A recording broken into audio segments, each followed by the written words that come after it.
Y quisiera compartir con usted, hermano, el secreto de la verdadera prosperidad.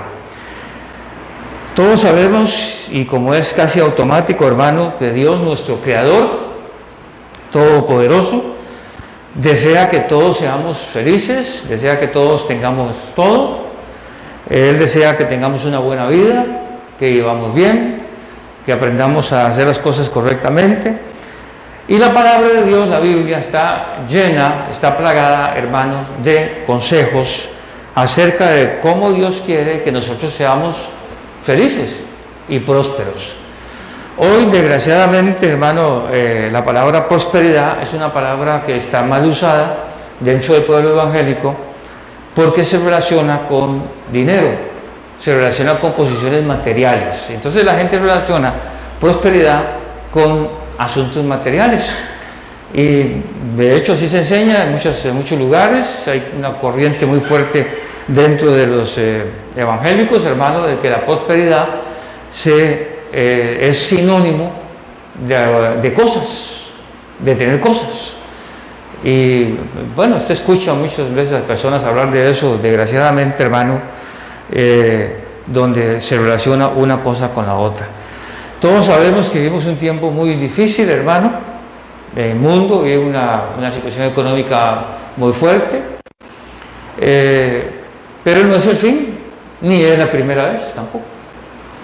Que el mundo vive o vivimos esta situación económica que en realidad, hermano, de situación económica para el mundo tal vez, pero para el pueblo evangélico, hermano, que confiamos en el Señor, ¿quién sabe? ¿Quién sabe? Porque si uno confía en el Señor, hermano, hay muchos textos en la Biblia donde dice el Señor que nunca nos va a dejar, ni nos va a abandonar, ni nunca va a faltar nada. Pero a veces la gente confunde este asunto y cree que es lo mismo. La iglesia también vive tiempos muy turbulentos en este momento, momentos, hermano, en cual desgraciadamente hay una ignorancia escritural enorme, hermano.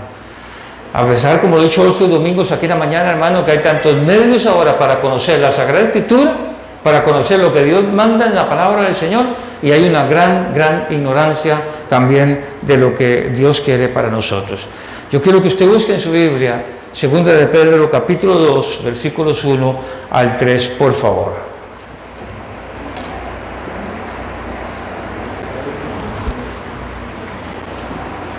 Segunda de Pedro, capítulo 2, versículos del 1 al 3.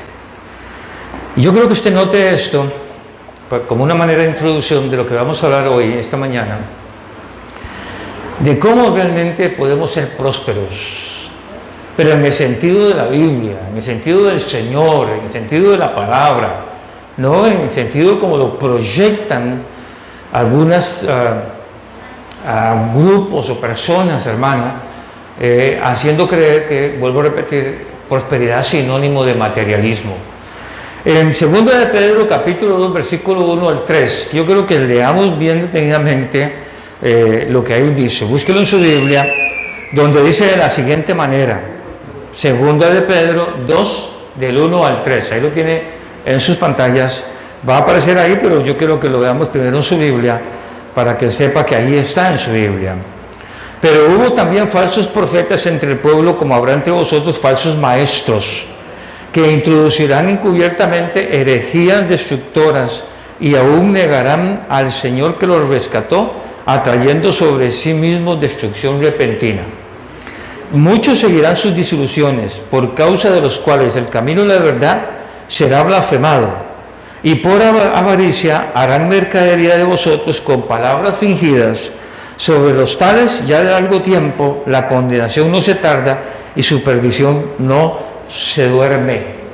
Yo quiero que note bien el texto bíblico, hermano, porque ese es un tiempo muy parecido al que nosotros vivimos ahora, donde hay un tiempo, hermano, en que hay falsos maestros, hermano, que introducen encubiertamente herejías, hermano, que destruyen la obra de Dios, destruyen la iglesia y niegan al Señor, hermano, que los rescató, y atraen destrucción.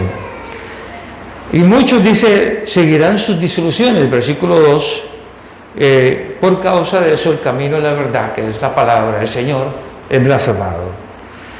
Y como todos sabemos, hermano, se hace un negocio, porque hacen mercadería de la gente, con palabras fingidas, profecías, sueños, visiones, un montón de cosas, hermano, que distraen la atención de la gente de la palabra de Dios.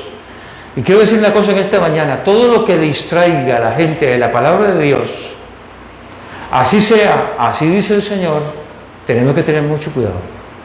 Porque si usted puede escuchar algo que dice, así dice el Señor, pero eso está distrayendo la palabra de Dios, tengamos mucho cuidado. Todo lo que Dios hace, el contexto de la palabra de Dios, está respaldado por la palabra de Dios y no por lo que a mí me parece, no lo que yo creo. Es muy lamentable que hay mucha gente, hermano, que pretende comprar el favor de Dios, hermano, pretende, hermano, creer que a Dios se le puede comprar, que a Dios, y que para tener hay que dar o hacer esto, hacer el otro, y pactar, y un montón de mentiras y de engaños. Y la ignorancia de la palabra es terrible, hermano. Usted puede leerlo en Oseas 4:6, un versículo que usted ya se sabe de memoria, muchas veces usted lo cita, pero tenemos que verlo completo, el versículo, completo, no solamente una parte de él, ¿verdad? En Oseas 4:6, mi pueblo fue destruido porque le faltó conocimiento. Por cuanto desechaste el conocimiento, yo te echaré del sacerdocio. Y porque olvidaste la ley de tu Dios, también yo me olvidaré de tus hijos. Pero hay que tener cuidado que Dios espera que su pueblo pueda discernir las cosas que oyen a través de la palabra de Dios, no a través de otro medio, a través de la palabra de Dios. Y eso es lamentable si nosotros descuidamos la palabra de Dios. Si yo descuido la palabra de Dios, hermano, estoy propenso entonces, hermano, a que cualquier viento de doctrina, cualquier corriente, cualquier pensamiento, cualquier situación, por más emotiva, por más religiosa, por más sentimental que sea, hermano, puede estar torciendo la palabra de Dios. Por eso, la pregunta es, ¿cómo puede prosperar el Hijo de Dios? Y eso va partimos del hecho, hermano, vuelvo a repetir, de que durante años se ha venido infiltrando en la iglesia la idea de que nosotros tenemos que ser prósperos en relación a lo material, y ahí es donde tenemos que tener mucho cuidado, porque hoy vamos a ver, hermano, en realidad qué es lo que el Señor llama prosperidad en la Biblia. ¿Qué es lo que el Señor llama prosperidad en la Biblia? No lo que yo llamo, sino lo que el Señor llama prosperidad en la Biblia. Y el apóstol Juan nos da una pista, digámoslo así. Si usted busca tercera de Juan, versículo 12, solo tiene un capítulo, así que obvio el 1, así que tercera de Juan, versículo 2. Y ahí en tercera de Juan, usted y yo vamos a ver un principio de la prosperidad muy importante. Y eso es lo que nosotros tenemos que conocer, la Sagrada Escritura. ¿Qué es lo que la Sagrada Escritura se refiere con prosperidad? Vuelvo a repetir, hermano, porque hay dentro del pueblo del Señor hay veces una confusión enorme, y vuelvo a repetir y repetiré otra vez, de que prosperidad es sinónimo de materialismo, y no tiene nada que ver una cosa con la otra. Pero vamos a ver lo que Dios demanda, y luego vamos a entrar en un análisis de un capítulo de la Biblia donde vamos a desarrollar más el tema. Si usted busca tercera de Juan se sobreentiende que está después de primera de Juan, segunda de Juan, y llega a tercera de Juan. Le puedo asegurar que está antes del Apocalipsis, mucho antes del Apocalipsis, pero eso tiene que buscarlo en su Biblia. Un domingo de estos vamos a enseñar aquí cómo se busca en la Biblia, hermanos. Es muy fácil, muy fácil. Eso hay que repasar año con año, hermano, algunos temas que son importantes para todos nosotros. En tercera de Juan, en el versículo 2 de tercera de Juan, dice así: amado, yo deseo que tú seas prosperado en todas las cosas y que tengas salud, así como prospera tu alma. ¿Lo ve en su Biblia? A ver, dice así: amado, yo deseo que tú seas prosperado en todas las cosas y que tengas salud, así como prospera tu alma. Es el deseo de Dios. Si Dios no se opone a la prosperidad, Dios lo que se opone es el mal uso que se le da a la Escritura. o se le da el mal uso que se le da, hermanos, a las cosas del Señor, que son correctas, hermano, y que nosotros las torcemos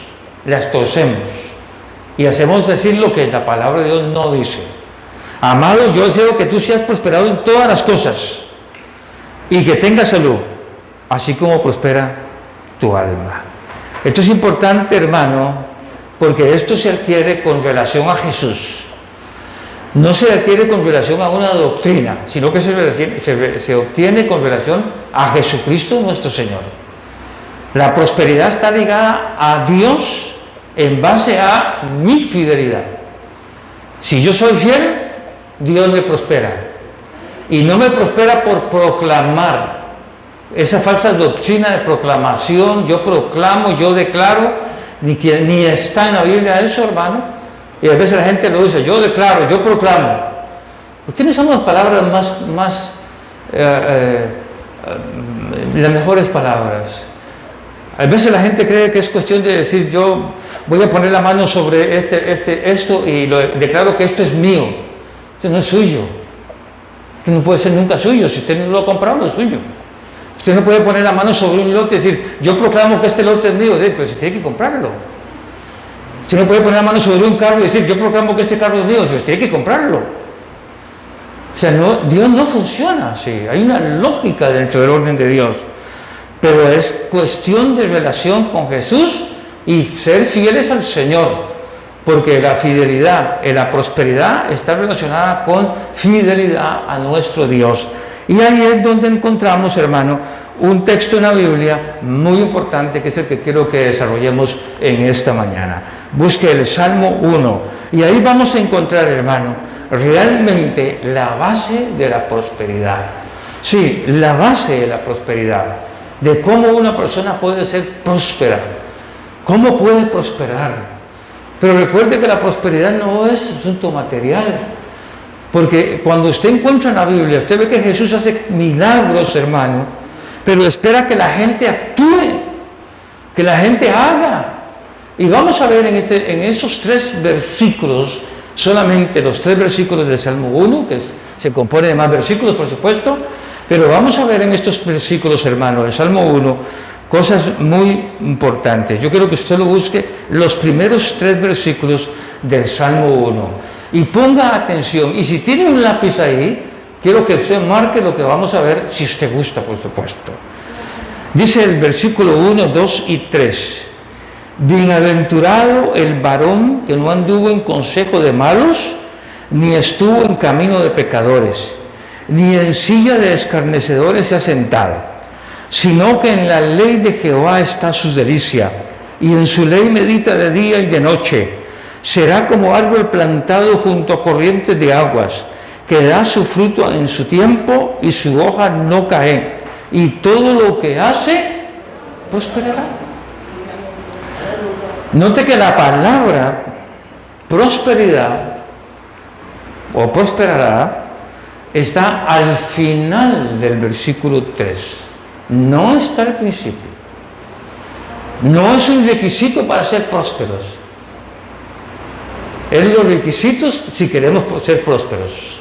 Si fuera un asunto, esta es la oración para ser próspero, empezaría, bienaventurado el varón que es próspero, pero no, termina diciendo, y todo lo que hace prosperará. Pero hay un montón de requisitos antes de llegar ahí.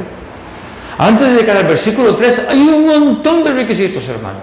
Sí, requisitos que la palabra de Dios pide, que el Señor pide, que no es un asuntito, hermano, de que yo solo basta con que yo crea y suceda. No, hay cosas que hay que hacer. No se trata solamente de decir, yo creo y tiene que pasar.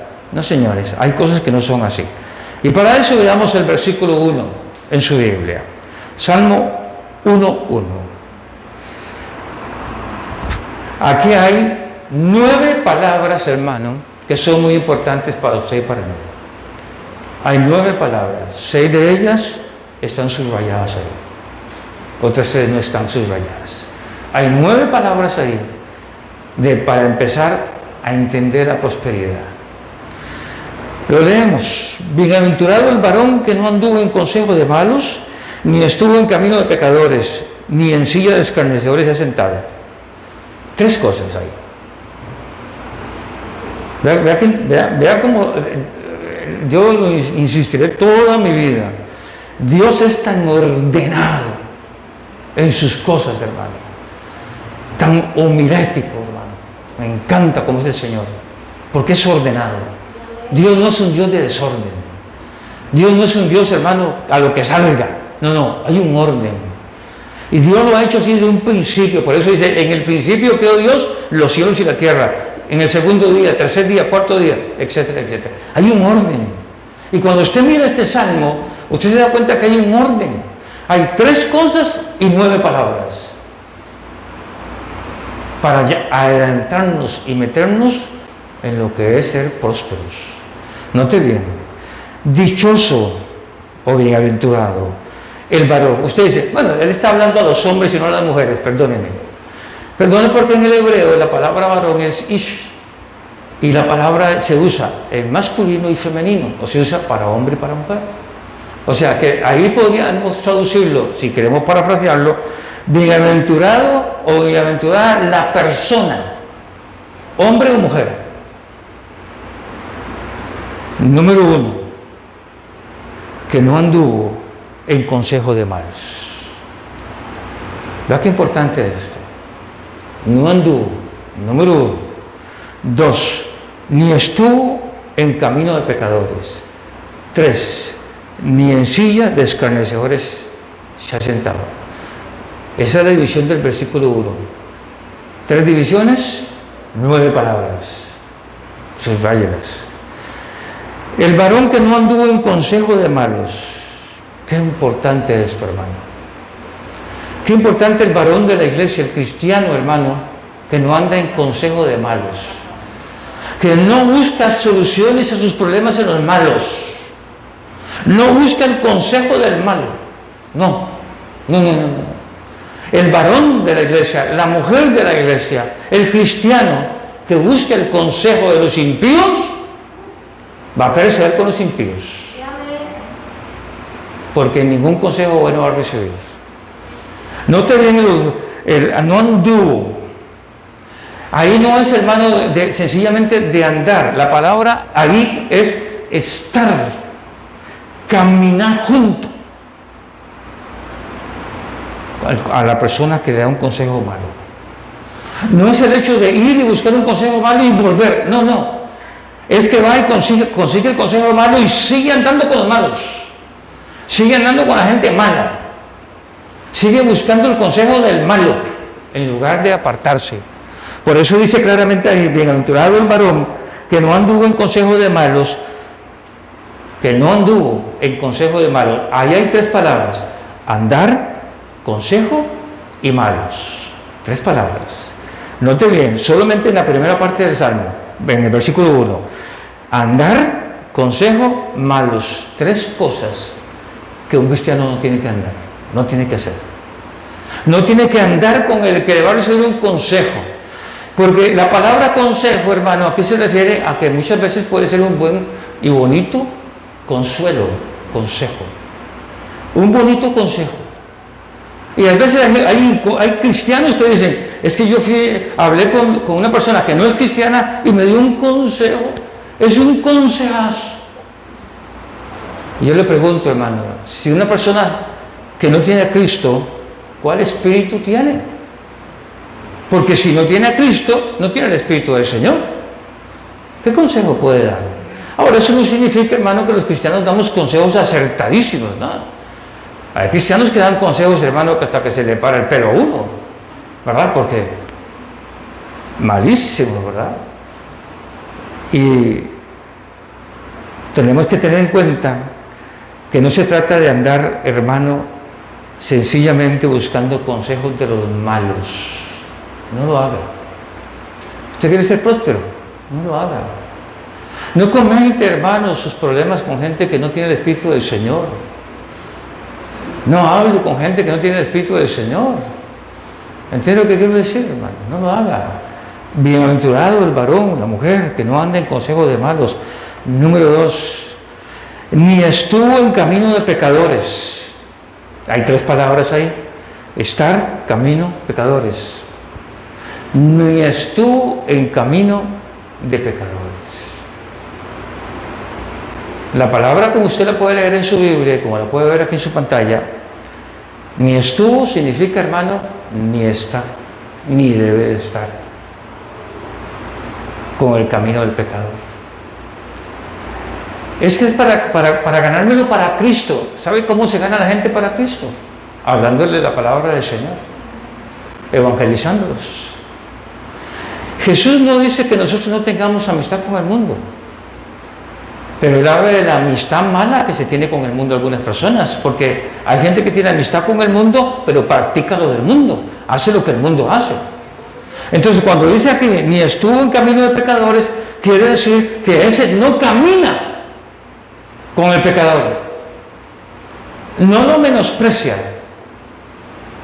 Por ser pecador no se puede menospreciar. Dios guarde el cristiano que haga eso. Por ser pecador no se puede hacer eso, porque necesita a Cristo. Porque ¿cómo van a conocer a Jesús? ¿Quién les va a hablar de Jesús? Porque si nosotros somos santurrones, hermano, que vivimos en una burbuja espiritualista en la que no podemos relacionarnos con un pecador, hermano, para darle la palabra de Dios, no para estar en su camino. Porque hay gente, hermano, que tiene amistad con un pecador, hermano, pero está en el camino del pecador. Tiene amistad con el pecador, pero está en el camino del pecador. Y vea lo que dice el Salmo 1:1, ni estuvo en camino de pecadores. Qué bendición, ¿verdad que sí? Y note la tercera. Ni en silla de escarnecedores se ha sentado.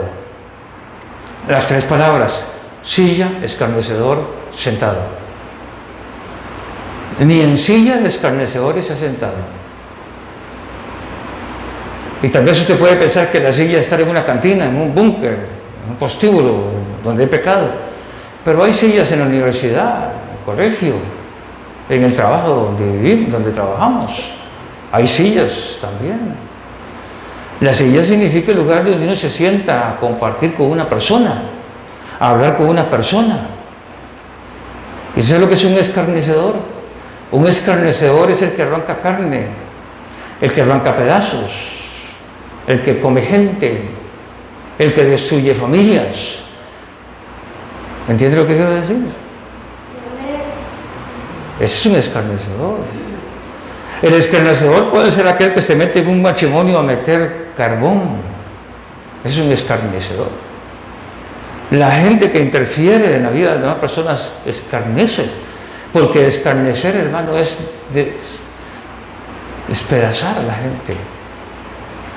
Y no te olviden que dichoso el hombre o la mujer que no se ha sentado en una silla con un escarnecedor. Y no te olviden que es la silla, hermano, y es sentarse. Sentarse aquí en el original es, hermano, sacar tiempo para estar con una persona escarnecedora. Y eso es terrible. Y yo le digo a usted como cristiano en esta mañana y como pastor, cuando usted se siente con una persona y esa persona empieza a destruir la vida de quien sea, tenga cuidado. Tenga mucho cuidado.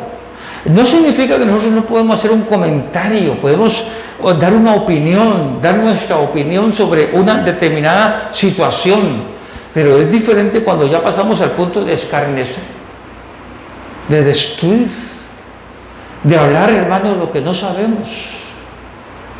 ¿Entiende lo que quiero decir? Y no te olviden, hermano, que hay tres personas aquí con las que no tenemos que estar y que tenemos que tener mucho cuidado. Nótelos: los malos, los pecadores y los escarnecedores. Son tres personas que nosotros tenemos que evangelizar. Son tres personas que necesitan a Cristo. Son tres personas, hermano, que necesitan conocer al Señor Jesucristo. Son tres personas, hermano, que de una u otra manera hay que llevarles el mensaje de salvación.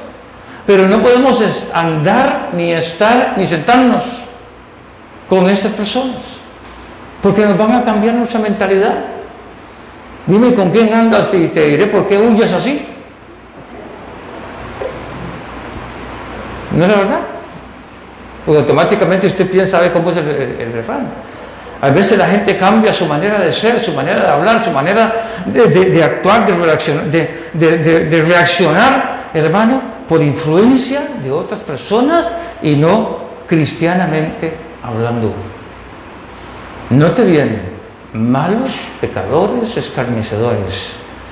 No andar, no estar y no sentarse. Tenemos que tener mucho cuidado. Porque queremos la prosperidad de Dios, hermano. Pero a veces no entendemos lo que es la santidad, lo que es la separación, lo que es estar con el Señor, lo que es querer las cosas del Señor correctamente. Y entonces ya, bueno, es que yo tengo que relacionarme con los pecadores todos los días y con los malos y con los... Sí, todos, usted y yo también. Todos los días nos relacionamos con estos tres tipos de personas, malos, pecadores y escarnecedores. Todos los días, usted y yo nos relacionamos con estas personas. Pero en el orden de Dios, el propósito es que nosotros demos de la palabra de Dios, el mensaje de Dios. No hay otro orden de Dios. Por eso es tan claro la Biblia que la gente dice, ¡oh, los salmos, qué bonitos! Y todo el mundo recuerda el Salmo 23 porque es el salmo del dame, o el Salmo 91, el Salmo de la protección de los evangélicos para que no los afecten los demonios, ¿verdad? Todas esas supersticiones que hay dentro de los evangélicos. Por eso dice, bienaventurado el hombre y la mujer que no anda en consejo de malos, ni está en camino de pecadores. Bienaventurado. Y luego el salmista, con una delicadeza increíble, cambia y nos dice en el versículo 2, sino que en la ley de Jehová está su delicia, y en su ley medita de día y de noche. Note bien. Es que yo no puedo leer la Biblia, a mí me cuesta tanto, me da tanto sueño, y es tan complicada que no la puedo leer. Entonces resulta que yo hago una pared enorme entre lo que Dios quiere que yo haga para que yo sea prosperado y no puedo ser prosperado. Note bien, vean las dos cosas que hace aquí la persona. Sino que en la ley de Jehová está su delicia. Y delicia aquí, hermano, es una palabra lindísima en el original, porque significa aquello que a nosotros nos gusta, como un alimento. Pero aquí todos los que estamos sentados en esta mañana, algo tiene que gustarnos, que nos sentamos a la mesa y realmente es una delicia lo que estamos comiendo. Tal vez no todas las comidas, pero hay una comida o dos cositas que por ahí que puede ser que sea una delicia, algo delicioso que usted lo consumió, pero a gusto. Dice que en la ley de Jehová está su delicia. Y como hablábamos el jueves aquí en la noche, hermano, a veces la gente cree que la ley de Dios, hermano, ya está obsoleta y nosotros los cristianos no estamos bajo ninguna ley. Y sí estamos bajo una ley. Claro que sí. Usted dice, bueno, no hay ninguna ley para los cristianos. Si hay una ley para los cristianos, claro que sí. El libro de Hebreos dice que Jesús, el fin de la ley es Cristo. El fin de la ley es Cristo. Pero la ley del sacrificio, la ley de matar un animal como hacía en el Antiguo Testamento y llegar la sangre y hacer todo eso. Pero la ley moral sigue vigente porque Jesús dice claramente, como lo leímos en Mateo capítulo 5, pasan el cielo y la tierra y ni una jota, ni una tilde dejará de cumplirse según la ley. Entonces la gente dice, yo no estoy bajo ninguna ley. Por supuesto que estamos bajo una ley, y una buena ley, la ley de Cristo.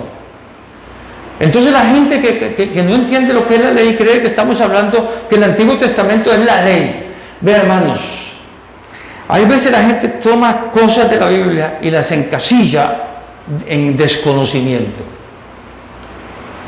La ley de Jehová es perfecta, que convierte el alma, dice el salmista. Nunca dice que la ley de Jehová es mala. Que por la ley conocemos el pecado, sí, por supuesto, gracias a Dios por eso.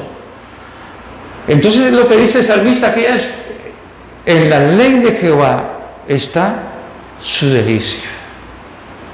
Toma la palabra, la ley con deleite, no como una carga. y no aplica la palabra, hermano, como una carga, como ha sucedido durante miles de años o cientos o decenas de años, como queramos medirlo, donde muchas veces en las iglesias evangélicas, hermano, se han impuesto cargas a la gente que Dios no está mandando. Porque nosotros creemos que esto es una ley, pero no es una ley. Jesús es por gracia, pero hay una ley. Y cuando yo tomo la palabra de Dios y la abro y la leo, no puede ser una carga para mí. Entiéndame muy bien esto, hermano y hermana. No puede ser una carga para mí. Yo no puedo coger la Biblia y leerla como una carga y decir, uy, es que el pastor dice que hay que leer la Biblia. Entonces yo la abro ahí, hermano, ahí a lo que salga y a ver qué me aparece y a ver qué... No. Dice, es su delicia. Es agradable cuando uno toma la palabra de Dios y la lee. Debe ser agradable para nosotros. Y no debe ser un requisito, hermano, de la iglesia, como a veces se ha puesto, hermano. Venimos a la iglesia, tomamos la Biblia, hermano, la desempolvamos y venimos a la escuela dominical y llegamos a la casa después de la escuela dominical y la ponemos por ahí, hermano, y hasta el otro domingo la tomamos y la desempolvamos y venimos otra vez a la iglesia, hermano. Eso no es la delicia. Eso no es delicioso. Eso es hacerlo porque hay que hacerlo, porque hay que traer la Biblia. Porque gracias a Dios, el pueblo evangélico cristiano en el mundo, los cristianos, siempre se han diferenciado por el libro, porque usamos la Biblia. Y no se para usted no viene un domingo aquí a escuchar a una persona, hermano, a darle consejos motivacionales, a motivarte, para que empieces mañana un día bien bueno y bien bonito y bien agradable, y un día lindo, un día... No. Usted no viene aquí a eso. Usted viene aquí a escuchar la palabra de Dios igual que yo, porque necesitamos la palabra de Dios. Pero la palabra de Dios tiene que ser una delicia. Y note bien que en el mismo versículo 2 dice, y en su ley medita de día y de noche. La palabra medita, hermano, o meditación, para algunos cristianos es un problemón, porque no entienden lo que es meditar. Meditar, hermano, del concepto de la nueva era sí es pecado, porque no se trata de ponerse en posición de loto y poner el cerebro en blanco, hermano, para que cualquier demonio pueda entrar a su cabeza. Esa meditación no es la que el Señor pide.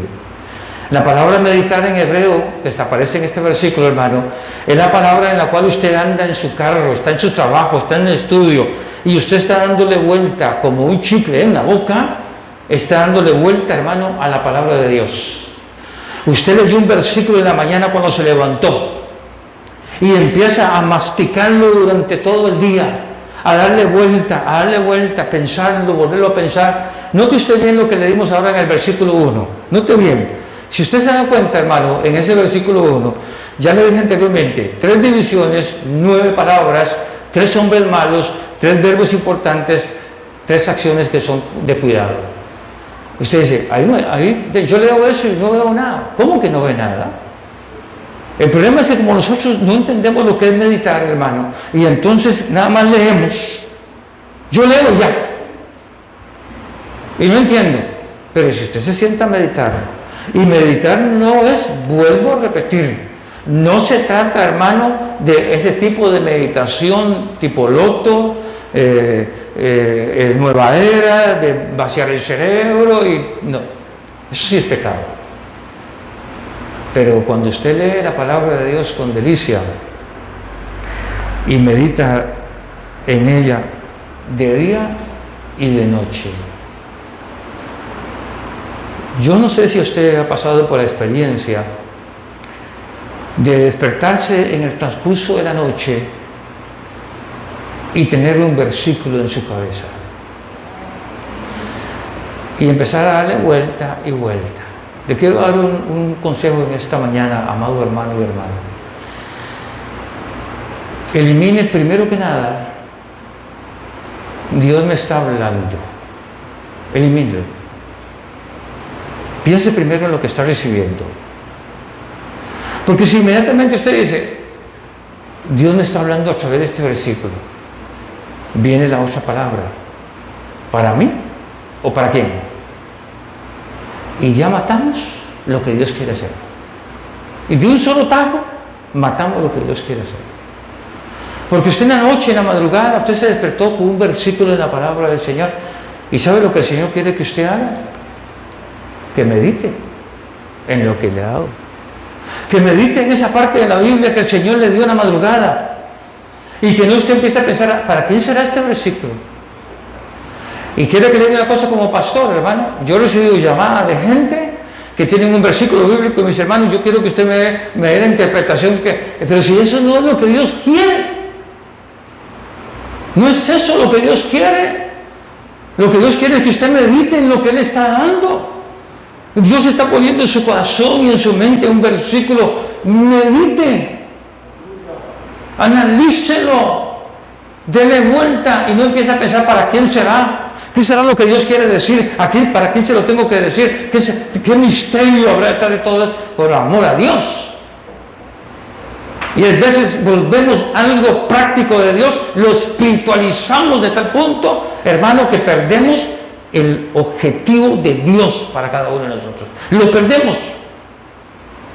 Ahora, si a usted Dios le dice que es punto y aparte, si Dios le dice a usted, dale este versículo a fulano o a fulana de tal, es diferente, muy diferente. Pero eso no es siempre. Porque Dios quiere tratar con usted, quiere tratar conmigo. Y entonces nos dice en este versículo 2 del Salmo 1, sino que en la ley de Jehová está su delicia. Toma la palabra de Dios y dice, qué rico este manjar. Y aunque sepa amargo en mi boca, como dice el libro en el Antiguo Testamento y como dice Juan en el Apocalipsis, y aunque sepa amargo, sigue siendo una delicia, porque no se compara con nada del mundo.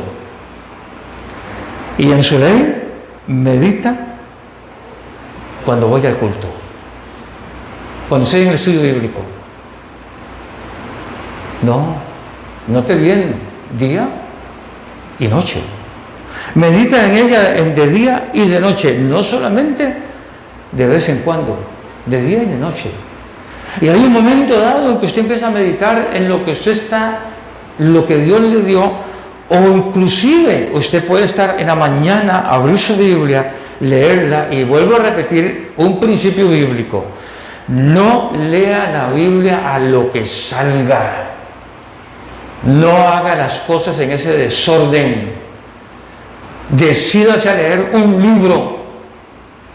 Voy a leer el libro de Eclesiastés, voy a leer el libro de Proverbios. El libro de Proverbios tiene 31 capítulos, hermano. En 31 días usted leyó el libro de Proverbios, uno por día, y leyó el libro de Proverbios. No lea al azar, porque cuando usted dice, voy a abrir a ver qué Dios me va a decir, y si le sale Primera de Crónicas, va a ser complicado. Muy complicado lo que Dios le vaya a decir a usted, porque son listas y listas de nombres. Entonces, ¿qué será lo que Dios me quiere decir? Porque entonces lo que hacemos es que la cerramos y no, esta no es, y abrimos la otra. ¿Entiende lo que quiero decir? Y entonces como hacemos las cosas de esa manera, estamos mal. Ahora note bien el versículo 3. Vea qué precioso, hermano. Será como árbol plantado junto a corrientes de aguas, que da su fruto en su tiempo y su hoja no cae, y todo lo que hace prosperará. Hay tres cosas ahí muy buenas para usted y para mí, antes de llegar al punto de ser prosperados. Será como árbol plantado junto a corrientes de aguas. No una matita, hermano, un árbol. ¿Sí? Usted no es de los evangeliquitos, pobrecito yo. Es que yo soy tan pobrecito. Ya es hora de que el pueblo evangélico salga de eso. Usted no es una plantita. Usted no es una matita. Usted es un árbol plantado. Note bien, plantado. No fue porque usted quiso, que fue un árbol plantado. Dios nos plantó. ¿Y nos plantó a dónde? Junto a corrientes de aguas. Note bien, Dios no te sacó del mundo, no nos sacó del mundo, hermano, para ponernos en un desierto, para ponernos, hermano, para morirnos. Nos llamó para avanzar, para avanzar. Corriente de aguas, ¿qué significa? Juan capítulo 7, de su interior correrán ríos de agua viva. Y hay gente, hermano, que de su interior no corre nada, no sale nada, no puede compartir nada porque no tiene nada. No puede compartir vida porque no tiene vida. Entiendo que quiero decir, se mueren sus tíos, sus hermanos, sus primos, sus gente a su alrededor, hermano. ¿Qué comparten? No comparten nada porque no tiene vida. Sus compañeros de trabajo, de estudios. Porque no entendemos, hermano, que según el Salmo 1, verso 3, primera parte, será como árbol plantado junto a corrientes de aguas. No una matita, no una plantita, no una enredadera, es un árbol. Y aquí me está hablando el salmista de que hay que tener bien seguro de quién yo creo, en quién yo creo. Por eso Pablo dice, yo sé en quién he creído, que es poderoso. Eso está en la Biblia. Y no fue plantado a la orilla de un charco, hermano, de agua muerta. No. Por eso es que hay gente que no puede producir nada. Por eso hay gente que no se puede reproducir. Por eso hay gente, hermano, que no puede compartir con otra persona nada, hermano. Puede hablar de fútbol, puede hablar de política, puede hablar de un montón de tonteras, de cosas muertas, pero no puede hablar de la palabra del Señor. No puede hablar de la palabra del Señor, porque no está plantado junto a aguas de corrientes. Corrientes de agua, ¿sabe lo que eso significa? En el idioma original, hermano, significa lo que usted y yo conocemos. Corriente que circula, agua que camina, no agua estancada. Yo no fui plantado junto a un charco, yo fui plantado junto a corrientes de aguas, y como Jesús lo dice en Juan 7, de ese interior correrán ríos de agua viva, que da su fruto en su tiempo. ¿Sí? Que da su fruto en su tiempo. Qué bueno es esto, hermano, porque no fuimos llamados, hermano, a no producir nada, a nada.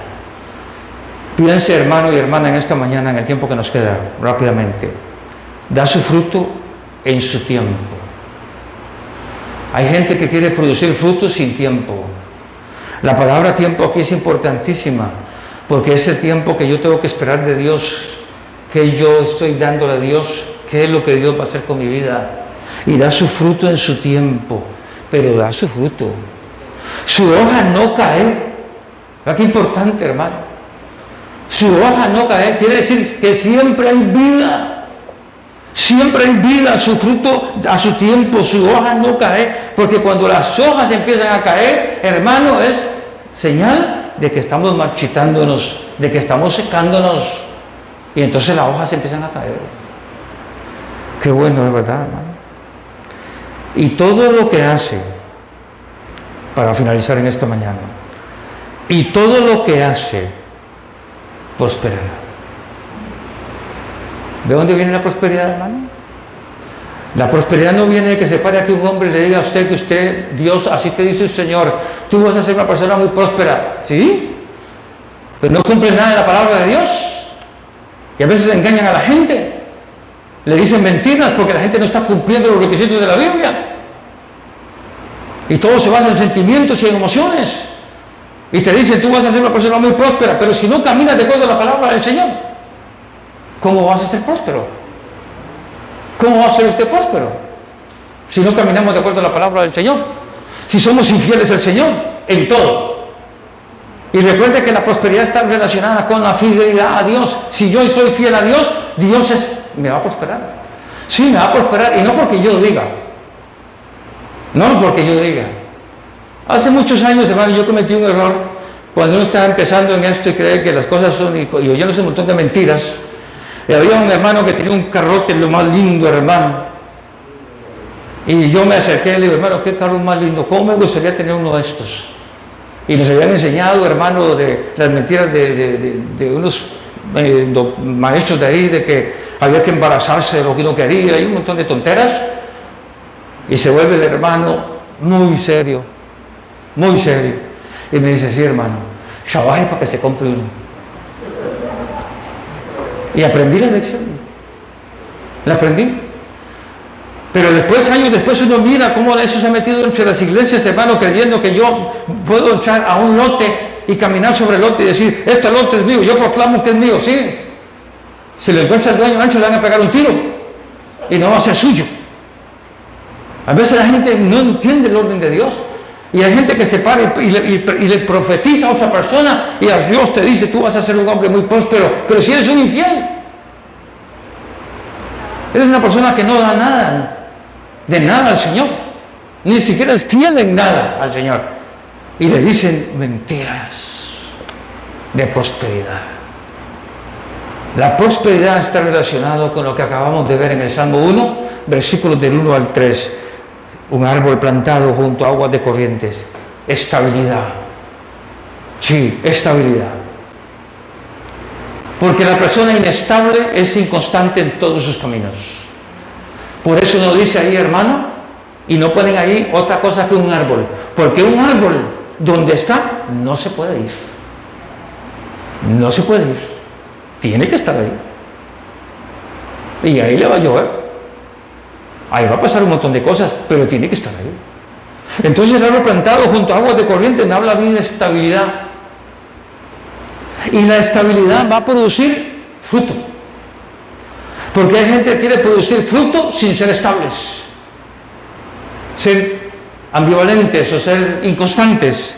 Y entonces, hermano, quieren producir. Cuando uno se mantiene fiel al Señor, viendo al Señor, a pesar de lo que digan, lo que hablen y lo que suceda, hermano, usted tarde que temprano dará fruto en su tiempo.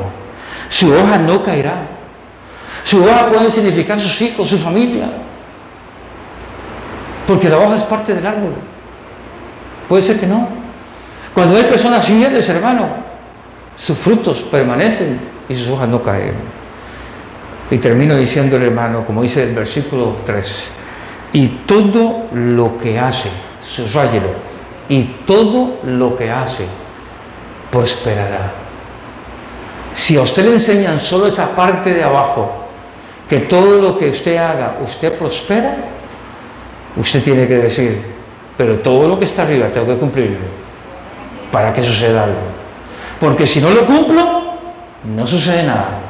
La fidelidad está relacionada con la prosperidad. Póngase de pie, por favor, en nombre del Señor.